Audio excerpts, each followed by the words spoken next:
సీతకాంతిని పెద్ద ప్రమాదం నుండి కంపెనీనైతే ఇక పెద్ద గండం నుంచే కాపాడిందని రామలక్ష్మిని పొగడ్తలతో ముంచెత్తేస్తూ ఉంటాడు సీతాకాంత్ వాళ్ళ తాతయ్య.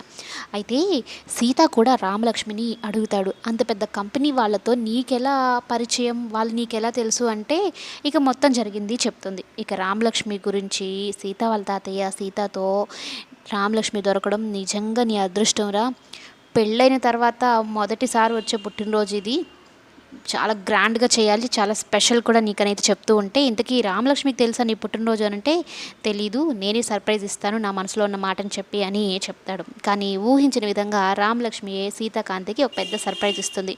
తన బర్త్డేని ఎవరూ లేకుండా తను అలాగే సీతాకాంత్ ఒక్కరే ఉండేలాగా ప్లాన్ చేసుకొని తన మనసులో మాటని చెప్దాం అనుకుంటుంది.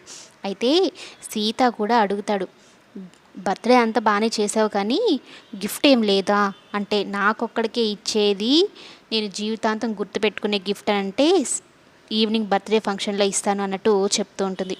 అయితే సీత వాళ్ళ తాతయ్య హడావిడిగా ఉంటాడనమాట. డెకరేషన్స్ అన్నీ, క్యాటరింగ్ అవి ఇవి చూసుకుంటూ ఉంటే ఇక శ్రీలతకు అర్థమైపోతుంది, ఓహో ఈరోజు సీతాకాంత్ పుట్టినరోజు కదా, చూడు నా స్టైల్లో నేను ఎలాగ యాక్టింగ్ ఎరగదీస్తాను అంటూ దేవుడి గదిలోకి వెళ్ళి చేతిలో కర్పూరం వెలిగించుకొని, సీత పుట్టినరోజుకి నేను ఇంతకన్నా పెద్ద గిఫ్ట్ ఏమి ఇవ్వగలను, నా బిడ్డ బాగుంటేనే కదా మాకంతా అన్నట్టు యాక్షన్ మొదలు పెడుతుంది.